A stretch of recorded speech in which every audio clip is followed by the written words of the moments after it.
70 በመቶ የሰውነታችን በሽታ ተከላካይ ህዋሳት የት እንደሚገኙ ያውቃሉ? መልሱ ልቦ ውስጥ አይደለም፣ ደሞ ውስጥም አይደለም። መልሱ አንጀቶ ውስጥ ነው። በትክክል ሰምተዋል። በሆዶና በአንጀቶ ውስጥ። አሁን በዚህ ሰዓት በተደጋጋሚ የሆድ መነፋት፣ የድካም ስሜት፣ ከምግብ በኋላ የክብደት ስሜት የሚያሰቃዩት ከሆነ አንድ ነገር ልንገሮት። አንድ ልነግሮት የሚፈልገው አስደንጋጭ እውነት አለ። እድሜዎት እየገፋ ስለመጣ አይደለም።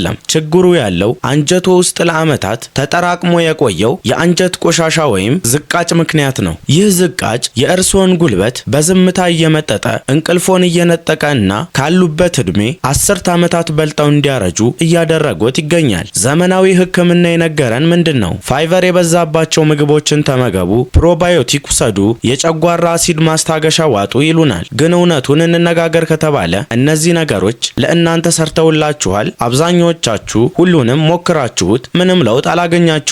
እንዲያውም የባሰ ሆዳችሁን ነፍቶ ጋዝ አብዝቶባችሁ ሊሆን ይችላል። ለምን? ምክንያቱም እነዚህ መፍትሄዎች ምልክቱን እንጂ ዋናውን የችግሩን ስር አይፈውሱም። በቅርቡ በሃርቫርድና በተለያዩ ታዋቂ የህክምና ተቋማት የተደረጉ ጥናቶች አንድ አስገራሚ ግኝት ይፋ አድርገዋል። የሆድ ዕቃዎችን መታመም፣ ማበጥና የምግብ አለመፈጨት ችግር የሚመነጨው ማይግሬቲንግ ሞተር ኮምፕሌክስ የተባለው የአንጀታችን ተፈጥሯዊ የጽዳት ስርዓት ስራውን ሲያቆም ነው። ይህንን የቆመ የጽዳት ስርዓት ያለ ውድ መድኃኒት፣ ያለ አስጨናቂ የሆድ ማጽጃ በቤት ውስጥ በሚገኙ ቀላል ተፈጥሯዊ ውህዶች በ48 ሰዓታት ውስጥ ብቻ ማስጀመር እንደሚችሉ ብነግሮትስ?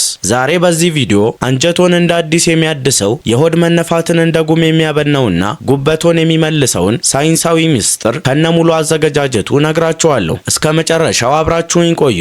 አሁን ወደ ሳይንሱ እንግባ። ሰውነታችን እንዴት እንደሚሰራ በጥልቀት ስንረዳ ችግሩንም በቀላሉ መፍታት እንችላለን። እድሜያችሁ እየገፋ ሲመጣ የምግብ መፈጨት ስርዓታችን ወደ 40 በመቶ የሚጠጋ ፍጥነት ይቀንሳል። ይህ ማለት ከበፊቱ በግማሽ ያህል ኃይሉ ተዳክሟል ማለት ነው። ቀደም ሲል እንደጠቀስኩት አንጀታችን ማይግሬቲንግ ሞተር ኮምፕሌክስ ወይም ኤኤምሲ የሚባል አስደናቂ ፖሊሲ አለው። ይሄ ኤምኤምሲ ልክ እንደ አንድ ጠንካራ መጥረጊያ ወይም ማዕበል አድርጋችሁ አስቡት። ሆዳችሁ ባዶ በሚሆንበት ሰዓት ከጨጓራ ጀምሮ እስከ ትንሹ አንጀት ድረስ ጠንካራ የሆነ የጡንቻ መኮማተር ይፈጠራል። ይህ ማዕበል የተረፈውን የምግብ ዝቃጭ፣ ባክቴሪያና መርዝ ጠራርጎ ወደ ትልቁ አንጀት ይገፈዋል። ነገር ግን እድሜያችን ሲጨምር የተሳሳቱ ምግቦችን ስለምንመገብ እና ጭንቀት ሲበዛ ይህ የጽዳት ማዕበል ይዳከማል። ልክ ኃይለኛ ወንዝ መፍሰሱን አቁሞ የቆመ ኩሬ እንደሚሆነው ማለት ነው። በዚህ ጊዜ ምንድነው የሚፈጠረው? ምግቡ አንጀቶ ውስጥ ለረጅም ሰዓታት ይቆያል፣ ይቦካል፣ ይበሰብሳል፣ መርዛማ ጋዝ ያመነጫል። ያኔ ነው ሆዶ እንደ ፊኛ የሚነፋው እናም ክብደት የሚሰማውት። ይህ የሆድ መነፋት ብቻ አይደለም፣ መርዙ ወደ ደሞ ውስጥ ሰርጎ በመግባት መላ ሰውነቱን ያዳክማል። ከዚህ የከፋው ሌላው ሳይንሳዊ እውነት ደግሞ ባዮፊልም የተባለው አደገኛ ሽፋን ነው። የአንጀታችን ማዕበል ሲቆም መጥፎ ባክቴሪያዎች በአንጀታችን ግድግዳ ላይ እንደ አክታ ወይም ሙጫ ያለ የማያስተላልፍ ጋሻ ይገነባሉ። ይሄ ባዮፊልም ይባላል። ይህ ሽፋን በጣም ጠንካራ ከመሆኑ የተነሳ እርስዎ የሚውጡትን ጤናማ ፕሮባዮቲክ የሚባሉትን ጤናማ አትክልት አልፎ ተርፎም ሐኪም የሚሰጡትን ጸረ ባክቴሪያ ወደ ውስጥ አያስገባም። መጥፎዎቹ ባክቴሪያዎች በዚህ ጋሻ ስር ተደብቀው ይራባሉ፣ መርዝ ይረጫሉ። ታዲያ መፍትሄው ምንድነው? ሐኪሙ የሚነግሮትን ፋይበር መብላት ይህንን ሽፋን አይሰብረውም። እንዲያውም ፋይበሩ ለነዚህ መጥፎ ባክቴሪያዎች ተጨማሪ ምግብ በመሆን ሆዶን በባሰ ሁኔታ እንዲነፋ ያደርገዋል። እኛ የምንፈልገው ፖሊሱን ቀስቅሶ ይህንን የባዮፊልም ጋሻ ሰብሮ አንጀትን ጠራርጎ የሚያጸዳ ተፈጥሯዊ ፕሮኪኔቲክ ነው። እናም ዛሬ በትክክል ይህንን የሚያደርጉትን የተፈጥሮ ኃያላን አዘጋጅቼላችኋለሁ። ይህንን የአንጀት ዝቃጭ አሟምቶ ለማስወገድና የጽዳት ማዕበሉን ዳግም ለማስነሳት ከ3000 በላይ ሳይንሳዊ ጥናቶች ያረጋገጡትን አስገራሚ መፍትሄ ወደ ማየት እንለፍ።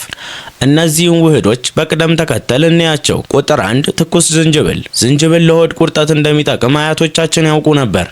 ነገር ግን ዘመናዊ ሳይንስ ያገኘው ሚስጥር እጅግ የጠለቀ ነው። ዝንጅብል ውስጥ ጂንጀሮልና ሾጋኦልስ የሚባል ኃይለኛ ኬሚካሎች አሉ። አንድ የወጣ ጥናት እንዳረጋገጠው እነዚህ ውህዶች በቀጥታ የጨጓራና የአንጀት ጡንቻዎችን ያነቃቃሉ። ዝንጅብል ሲመገቡ ወይም ሻዩን ሲጠጡ እነዚህ ውህዶች ልክ የቆመ ሞተርን ዳግም እንደሚያስነሳ ቁልፍ ሆነው ይቀጥላሉ። የቆመውን የምግብ መፈጨት ፍጥነት በ19 በመቶ ያፋጥናሉ።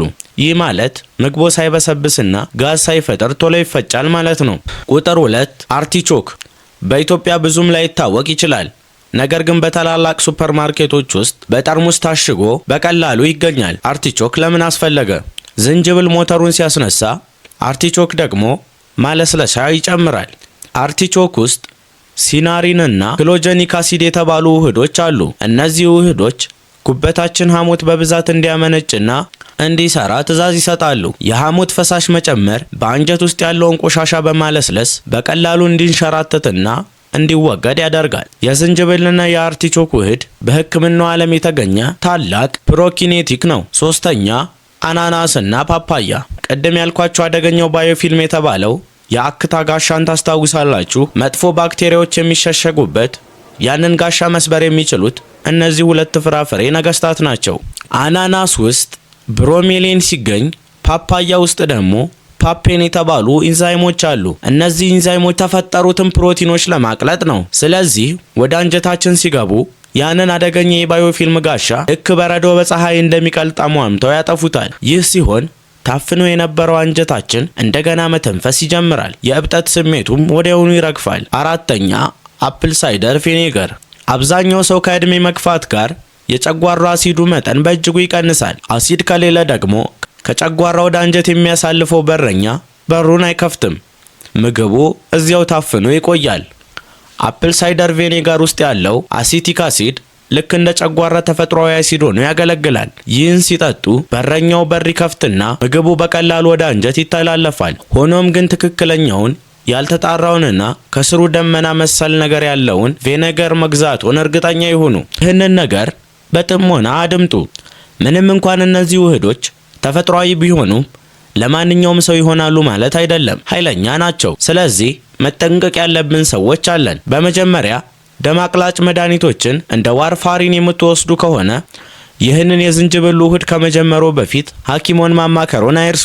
ምክንያቱም ዝንጅብል በተፈጥሮ ደምን የማቅጠን አቅም ስላለው ከመድኃኒቶ ጋር አላስፈላጊ መስተጋብር ሊፈጠር ይችላል። በሁለተኛ ደረጃ የጨጓራ ቁስለት ያለባቸው ሰዎች አፕል ሳይደር ቪኔጋር ወይም የሎሚ ጭማቂ ቁስሎቻቸውን ሊያቃጥለው ስለሚችል ባትጠቀሙት ይመረጣል። ሶስተኛ ይህንን ኃይለኛ የተፈጥሮ ማጽጃ መውሰድ ስትጀምሩ በመጀመሪያዎቹ ጥቂት ቀናት ውስጥ ሆዳቸው አካባቢ የሙቀት ስሜት አልፎ አልፎም ቀላል የማቃጠል ስሜት ሊሰማችሁ ይችላል።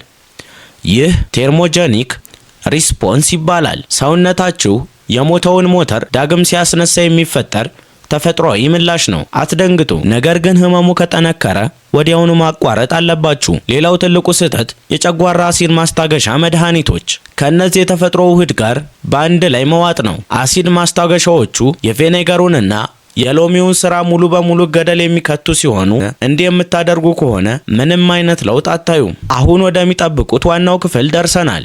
ያንን ለዓመታት በአንጀቶ ውስጥ ተጣብቆ የቆየውን ቆሻሻ ጠራርጎ የሚያወጣውን የዝንጅብልና አርቲቾክ ታላቁ ቶኒክ አዘገጃጀት ላካፍላችሁ። ወረቀትና እስክሪብቶ ያዙ። ይህንን ውህድ ማዘጋጀት ያለቦት ሁል ጊዜ ማታ ዋናውን እራቶን ከመብላቱ 20 ደቂቃ በፊት ነው። አንደኛ የአውራ ጣት ያህል ትኩስ ዝንጅብል ይላጡና በደንብ ይፈቅፍቁት። የደረቀ ዝንጅብል ወይም ዱቄቱ አይሰራም። ሁለተኛ መቀጠል በጠርሙስ ከሚሸጠው የአርቲቾክ ውሃ ላይ 2 የሾርባ ማንኪያ ይጨምሩ።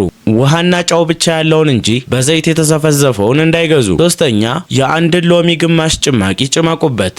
አራተኛ 1 የሾርባ ማንኪያ ኦርጋኒክ የሆነ አፕል ሳይደር ቪኔጋር ይጨምሩበት። አምስተኛ በመጨረሻም 8 አውንስ ወይም 1 መደበኛ ብርጭቆ ለብ ያለ ውሃ ይጨምሩበት። የፈላ ውሃ በፍጹም አያድርጉበት፣ ምክንያቱም የፈላ ውሃ በውስጡ ያሉትን ጠቃሚ ኢንዛይሞች ገድሎ ያጠፋቸዋል።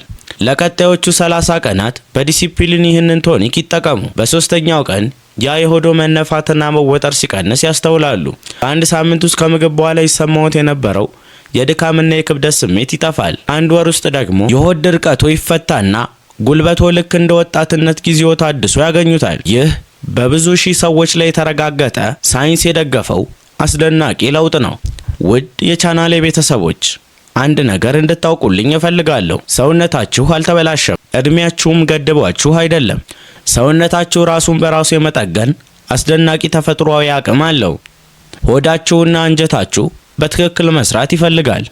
ነገር ግን ዘመናዊው የተቀነባበረና በኬሚካል የተሞላው አመጋገባችን ይህንን ተፈጥሯዊ ሂደት አዛብቶ አይሆኑ እንድንሆን አድርጎናል።